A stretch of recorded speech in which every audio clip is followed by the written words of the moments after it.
You are listening to Insurance Untangled podcast, where we explore the various challenges faced by dental practices due to their reliance on insurance. In this podcast, we dive deep into the issues surrounding dental insurance dependence and offer practical solutions and strategies for reducing your reliance on insurance.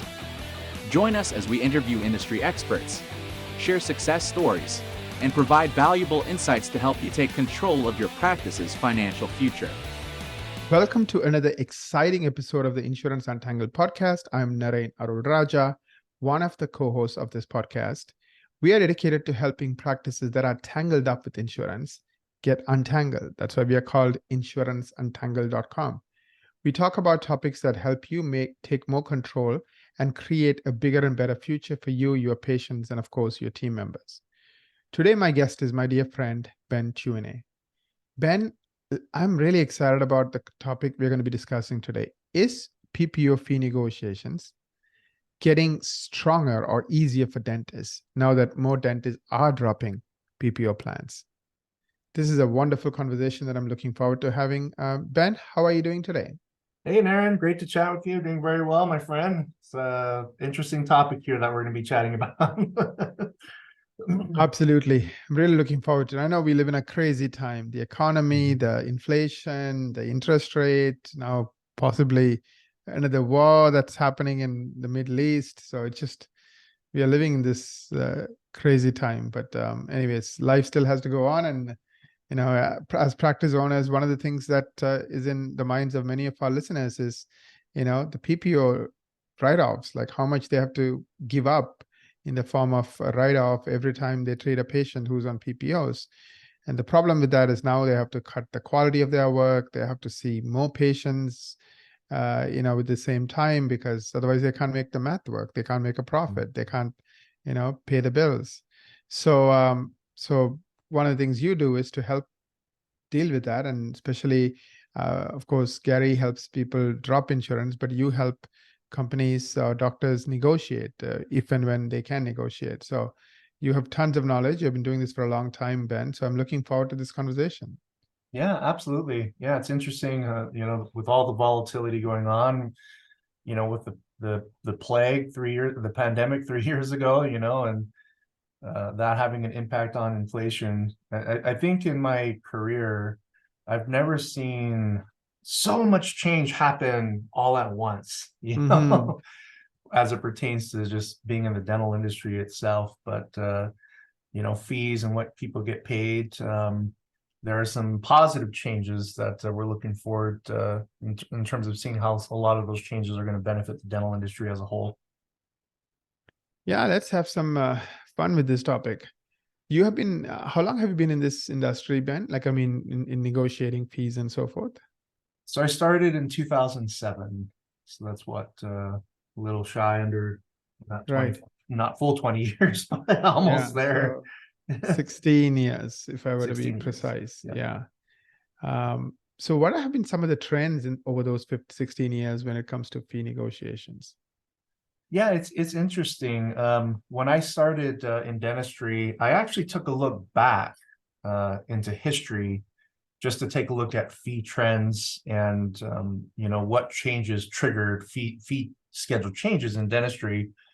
And interestingly, when I started in dentistry is when a lot of insurance carriers really started to change or at least implemented changes in their policies to make negotiations difficult or impossible.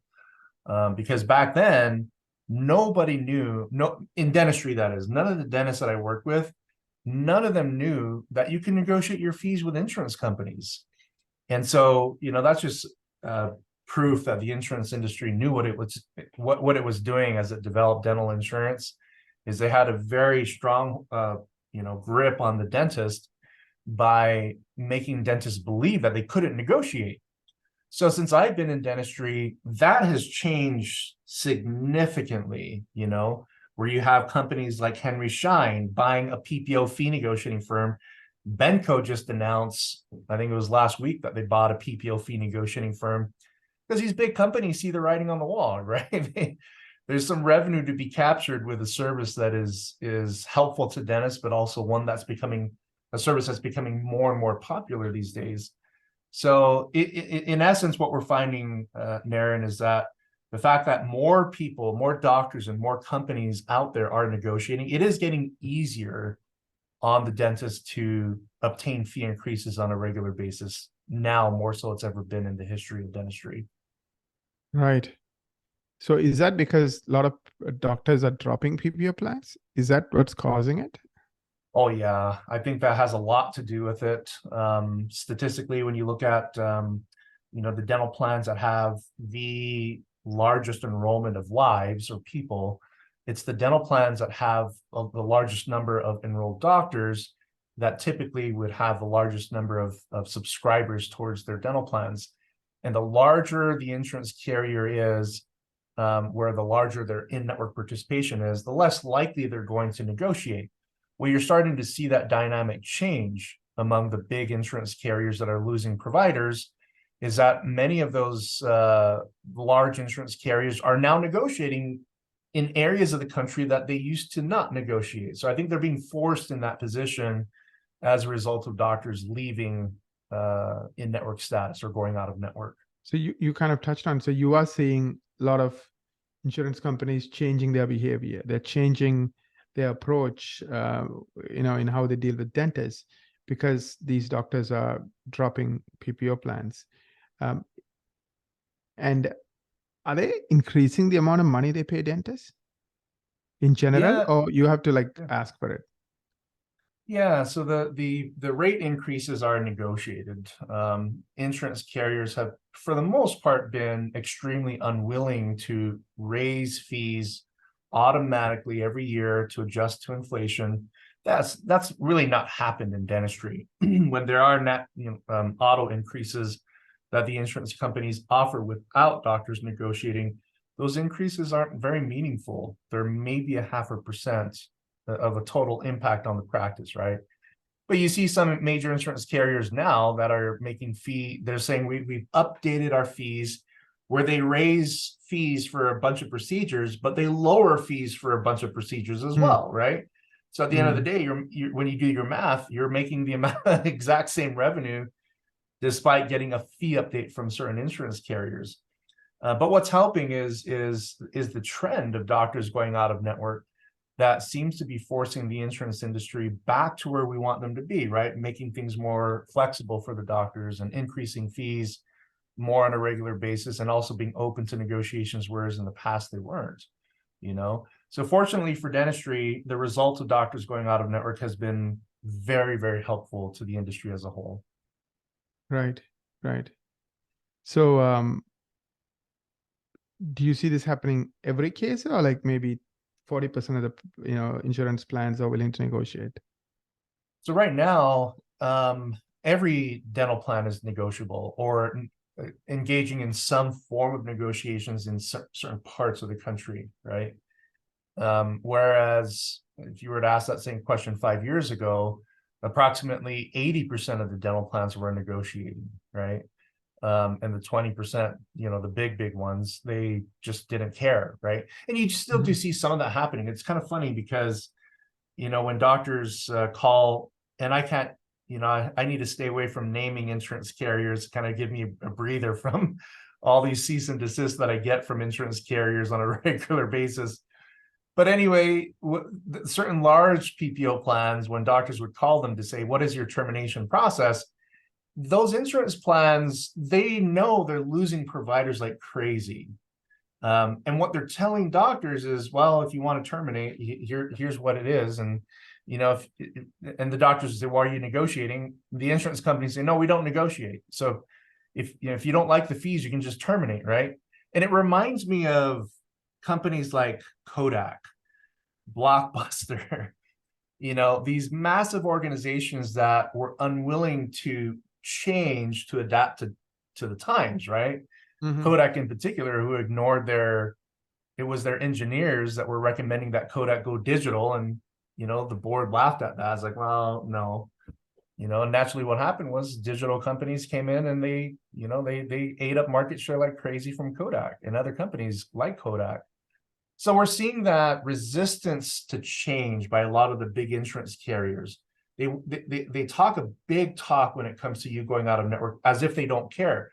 But the reality is that the movement that you're seeing on the back end with them making fee changes and opening up doors for negotiations speaks to how afraid the insurance industry is from losing more providers.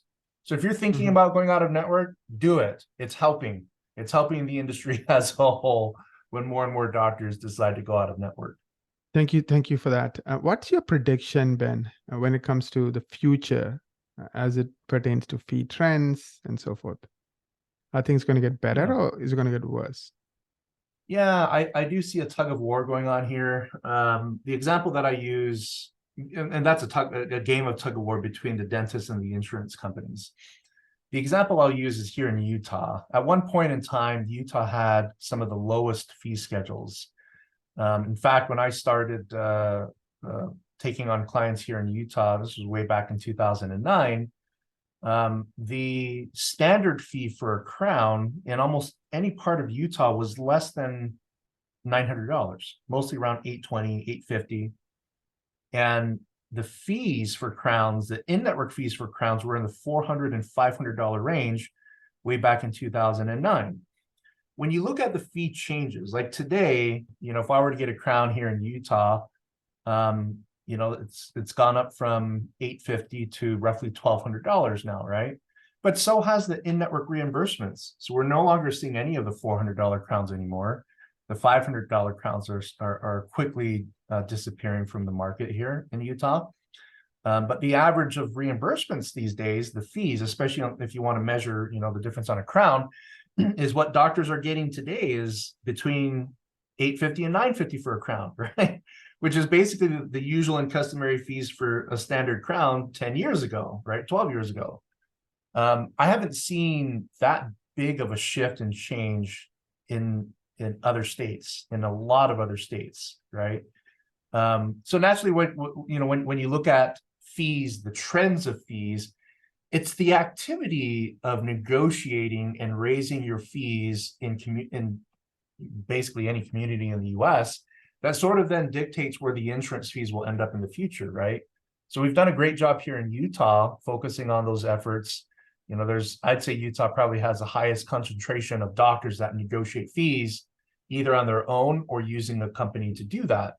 And that alone, in my opinion, has made a big difference in fees in our community in favor of the dentists. So that's the goal, is to get more to negotiate.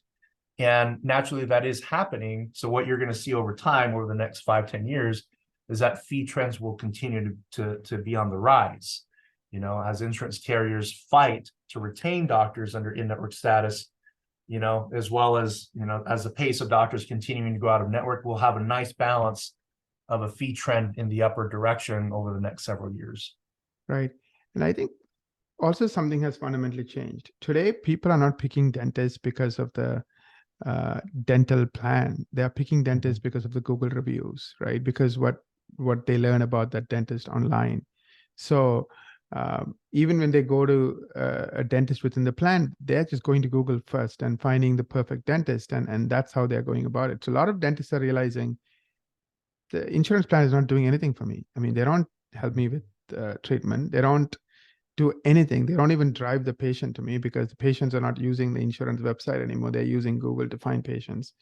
So I guess they're also getting more bullish and they're saying, I don't need you guys. Like I can get the patients from Google. So why do I need to pay you 40%, 30% every time I see one of your patients? So I think finally dentists are starting to get it and they're realizing that insurance doesn't have the power that they thought it had. Is that something you're also seeing, Ben? Oh yeah. Like when you're in a powerful position, you can negotiate, right? When you feel like you're weak, you cannot negotiate. That's right. That's right. But you said something, Naren, that is a revelation to a lot of doctors, is that the insurance companies are not as strong as what we thought. They're not as all powerful as we thought, right? They're not the big bullies that we thought. Because one dental office can stand up against an insurance carrier and win if you know what you're doing, right? And we experience that if on you a do regular excellent basis. work and people find you on Google, you're going to be really busy. So you don't need the insurance company. Exactly. Yeah. Exactly. but that also, changes the dynamics of where the benefit dollars are coming from, because, as more and more doctors go out of network and more health insurance carriers are including dental benefits, or at least dental coverage on the medical side of things, you're going to start to see an increase of doctors in dentistry, regardless of whether they're in or out of network, start to bill medical insurance. And that's because we're seeing trends of medical insurance reimbursing to the tune of 2 times for the same procedure compared to what dental insurance reimburses, right? So that particular dynamic we're studying, and we're kind of observing how medical insurance could possibly help improve things on the dental insurance side of things. And one thing that I'm seeing is, well, if medical insurance is willing to pay double for the same procedure compared to dental insurance, there's obviously a disconnect and misunderstanding between the insurance carriers on either the medical insurance carriers are overpaying or the dental insurance companies are underpaying. It's more of the dental insurance carriers are underpaying based upon the financial dynamics that you can study within any given dental practice, right? Where naturally what you've seen, I think Dental Economics did a report and study on this, is that, and this is not to insult the dentist at all, but there have been some clinical changes, right? The more insurance carriers started to grab power away from the dentist and control fees in the wrong direction, you started to see clinical changes such as labs, right? A lot of the prestigious labs that were bought out or no longer in business because their lab units were like $350 to $550 for a unit, right? Where you can't sell that in most communities, because if doctors are in network and they're getting $550 on their crown, they're not making any money, right? So you've seen that dynamic change from traditional labs, where a lot of online labs have started to surface, and then as well as a lot of technology to improve the efficiency of delivering a crown with having in-house milling machines, right? So you see these dynamic changes with technology, as well as what a lot of some of my mentor doctors would say to me. A lot of the higher end labs started to disappear simply because they couldn't compete with the rise of doctors joining in network and what they were selling their lab units, where they can't do it anymore, right? So basic economics there, where the argument among a lot of the older dentists is that the quality insurance companies have forced the quality to go down, right, by underpaying or not paying enough for certain procedures. Well, now there's a war to have to balance that out, and I think the future outlook for dentistry as it pertains to dealing with dental insurance, to me, it looks bright. Looks like we'll be okay. Right. Thank you so much. If someone is interested in learning about all these changes in the insurance and dentistry, what are any resources, any suggestions, Ben? Yeah, so stay tuned to this podcast, as well as we're going to be contributing more articles and reporting our studies in the Dental Economics magazine. So if you're not a subscriber, you can subscribe for free as a dentist if you go to dentaleconomics.com, or check out our website. We are building some more educational tabs to keep the industry updated. So every time we post an article or do something innovative in terms of new information, we will of course report that on this podcast, but as well as some of the other media channels that we contribute towards, including our own website, veritasdentalresources.com. Absolutely. We'll put a link to the veritasdentalresources.com website in the show notes. So definitely go to the podcast episode. You can find that. Thank you so much, Ben. I really always have fun when I talk to you. You just know so much about this complex landscape of dental insurance and how to work with dental insurance. I also want to take a minute to thank our listeners. We cannot do what we do without you. So if you enjoyed this podcast, of course, share it on social media, share it with your friends, and write a review for us on iTunes or Google Play. Till we meet again next time with another amazing episode of the Insurance Untangled podcast, have a wonderful week ahead.